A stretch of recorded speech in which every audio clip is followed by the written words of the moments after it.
8 मार्च को बड़ी संख्या में मुरादाबाद मंडल से झंडा दिवस मनाने राजधानी लखनऊ जाएंगे भावाधस भीम के लोग। भारतीय वाल्मीकि धर्म समाज भावाधस भीम मंडलीय समीक्षा बैठक का शुभारंभ सर्वप्रथम मुख्य अतिथि के रूप में पधारे भावाधस भीम के राष्ट्रीय प्रमुख वीरेश भी अनारे जी के साथ ही विशिष्ट रूप में उपस्थित अन्य अतिथियों का भी फूल माला पहनकर स्वागत किया गया। तत्पश्चात भगवान वाल्मीकि जी महाराज की छवि के समक्ष फूल माला अर्पण कर एवं दीपबत्ती प्रज्वलित कर उनकी स्थिति की गई। तत्पश्चात का बैठक का विधिवत शुभारंभ किया गया। भारतीय वाल्मीकि धर्म समाज भावाधस भीम मंडलीय समीक्षा बैठक मोहम्मद पैलेस निकट हनुमान मंदिर मुरादाबाद में संपन्न हुई, जिसमें 8 मार्च 2025 को लखनऊ में होने जा रहे आसमानी झंडा दिवस की तैयारी की चर्चा हुई, जिसमें निर्णय लिया गया कि बसों व ट्रेनों के माध्यम से सारे लोग 7 मार्च 2025 की रात्रि में अपने अपने जिलों से प्रस्थान करेंगे। भावाधस भीम के राष्ट्रीय प्रमुख वीरेश भीम अनारे जी ने कहा कि मंडल में जिन राष्ट्रीय पदाधिकारियों की ड्यूटी लगाई है वे अपनी अपनी जिम्मेदारी से कार्य करें, अन्यथा कार्यवाही की जाएगी। अगली समीक्षा बैठक 19 जनवरी 2025 को बिजनौर में होगी। बैठक में राष्ट्रीय संचालक राहुल राही, राष्ट्रीय संयुक्त मंत्री सतीश पर्चा, राष्ट्रीय मीडिया प्रभारी मुकेश चौधरी, पश्चिम उत्तर प्रदेश अध्यक्ष संदीप राजवंश, राष्ट्रीय कार्यकारिणी सदस्य पुरुषोत्तम करोतिया, अमरोहा जिला अध्यक्ष देशराज मर्दान, उपाध्यक्ष शब्द कुमार, मंडल अध्यक्ष करण सिंह, मुरादाबाद यूथ विंग कलेंद्र वाल्मीकि, प्रदेश सचिव अनिल कुमार, रामपुर जिला अध्यक्ष यूथ विंग दिलीप वाल्मीकि, प्रदेश कोषाध्यक्ष शंकर बबलू, पूर्व जिला अध्यक्ष कमल द्रविड़, कमल अम्बेडकर, अभिषेक बाबू, माइकल वाल्मीकि, राहुल सिंह आदि लोग शामिल थे। संचालन नीरज पाराशर ने किया। भी दिया गया है इसी को लेकर इस विषय पर समीक्षा, क्योंकि इसमें केवल हम लोग नौकरियों में आरक्षण की मांग हम नहीं करेंगे जो माननीय सर्वोच्च न्यायालय ने जो आदेश पारित किया है। इसमें हम सरकारी, अर्ध सरकारी, गैर सरकारी सभी जो संस्थान हमारे जो पोषित हैं जो किसी न किसी रूप में सरकार की मदद के द्वारा, उनमें भी हम उपवर्गीकरण के आरक्षण की DSC समाज के लिए मांग करेंगे। साथ ही साथ हम लोग एडमिशंस और प्रतिनिधित्व, रिप्रेजेंटेशन, अगर मान लीजिए पूरे देश के अंदर 100 यूनिवर्सिटीज हैं तो उस आरक्षण के अनुरूप कम से कम 5 यूनिवर्सिटीज के वाइस चांसलर उस DSC समाज से और विशेषकर वाल्मीकि समाज से होने चाहिए। चाहे कितने उपक्रम भारत सरकार के क्यों नहीं है, वो सभी उस डिप्रेड क्लास से होने चाहिए। इसी को लेकर के समीक्षा आज माननीय जी के द्वारा की गई है, भीम अनारे जी के द्वारा।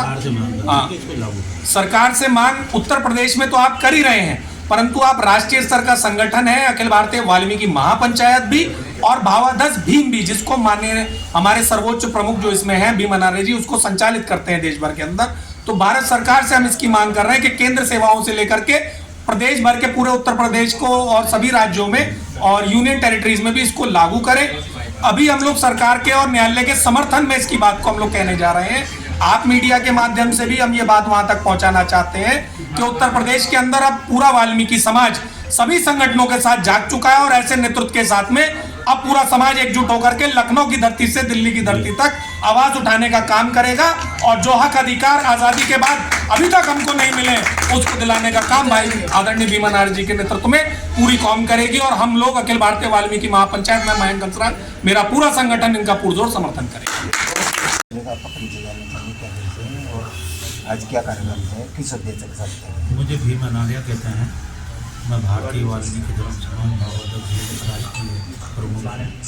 आज यहाँ पर हमारे मुरादाबाद मंडल की समीक्षा बैठक है, जिसमें जो हमारी तैयारी चल रही है, एक तो वर्गीकरण को लेकर हम एक आंदोलन करने की रणनीति पर काम कर रहे हैं कि जो वर्गीकरण का हमारा आंदोलन चल रहा है, नकलों में एक बड़ा प्रदर्शन हमारी योजना है, उसको लेकर ये बैठक है। दूसरा 8 मार्च 2025 को हमारा झंडा दिवस का कार्यक्रम होता है।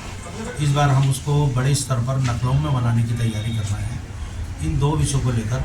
और तीसरा हमारा 26 अप्रैल को श्रद्धा पर का कार्यक्रम होता है सीतामढ़ी वाल्मीकि तीर्थ। इसकी तैयारियों को लेकर आज हम यहाँ पर बैठे हैं। संगठन का कैसे विस्तार हो, संगठन को किस तरह से बढ़ाया जाए, तो पूरे मंडल में इसको लेकर हम आज यहाँ पर बैठे हैं। और इसी को लेकर हमारे 4-5 मंडल के जो जिले के पदाधिकारी यहाँ पर उपस्थित हैं। जैसे देखने में आ रहा है कि बीच में जो है समाज में कुछ आपस में राजनीति सी हो रही है, बीच में समाज बट रहा है, इसकी वजह क्या कहेंगे? इसको देखिए, कैसे संगठित किया जाए? जो कुछ लोगों के अपने स्वार्थ होते हैं, जिस कारण जो है वो जो है अपने स्वार्थों को आगे रखते हैं, जिस कारण समाज बढ़ता है। हमारा प्रयास ये है, और हम वाल्मीकि समाज से भी आह्वान करना चाहते हैं कि जो लोग राजनीतिक पर या मतलब ये कि अपने स्वार्थों के लिए काम कर रहे हैं, उन्हें पीछे हटना चाहिए। जो लोग धार्मिक तौर पर काम कर रहे हैं, धर्म की विचारधारा ही हमें एकता के सूत्र में बांध सकती है, क्योंकि धर्म आदि है, अनंत है, जिसके बीच में टूटने बिछड़ने की कोई गुंजाइश नहीं है। जो लोग राजनीतिक स्तर पर अपने आप को संगठित करने का या समाज को संगठित करने का सपना देखते हैं, वो झूठे हैं। कभी भी राजनीतिक स्तर पर कभी भी कोई भी समाज संगठित नहीं होता, क्योंकि राजनीतिक में पार्टियां बनती हैं, और पार्टियां में अपने अपने ग्रुप होते हैं, चाहे वो कोई राजनीतिक बीजेपी का हो, चाहे वो समाजवादी का हो, चाहे वो कांग्रेस का हो या बहुजन का हो। तो वो चार ग्रुप तो आपके समाज में पैदा करेंगे, एकता का भी कायम नहीं होगी। एकता का रास्ता धर्म ही है, और जिसको लेकर भारतीय वाल्मीकि धर्म समाज भावादेश भीम चल रहा है। हमारा मानना यह है कि जब तक सारे लोग भगवान वाल्मीकि के उपासक नहीं बनेंगे और आसमानी झंडे के नीचे नहीं आएंगे, देश में और समाज में एकता कायम नहीं हो पाएगी। इसी को लेकर हम काम कर रहे हैं, और यही हमारा प्रयास है। इसी को लेकर हमने कई लोगों से बातचीत भी की है। मुरादाबाद में हमने मयंक हंसराज जी से इस संबंध में बातचीत की है। हमारा प्रयास ये है कि सबको, जो अच्छे लोग हैं, जो सूझवान लोग हैं, और जिन्हें समाज का दर्द है, और ये जो महसूस करते हैं कि समाज में कुछ क्रांति होनी चाहिए, कुछ परिवर्तन होना चाहिए, उन सारे लोगों को हम इकट्ठा करने का प्रयास कर रहे हैं। और हमें ये सफलता मिली है कि आज मयंक हंसराज जी हमारे बीच में बैठे हुए हैं। जैसे ही कुछ लोग गिराने का भी प्रयास किया जा रहा है। अगर परमपिता परमात्मा भगवान वाल्मीकि के खिलाफ अगर कोई भी व्यक्ति, चाहे वो कितना भी शक्तिशाली है, अगर परमपिता परमात्मा भगवान वाल्मीकि की शान में कोई भी गुस्ताखी करेगा, तो वाल्मीकि समाज उसको किसी भी कीमत पर माफ़ नहीं करेगा, और उससे हर तरीके से लड़ाई लड़ने के लिए तैयार है।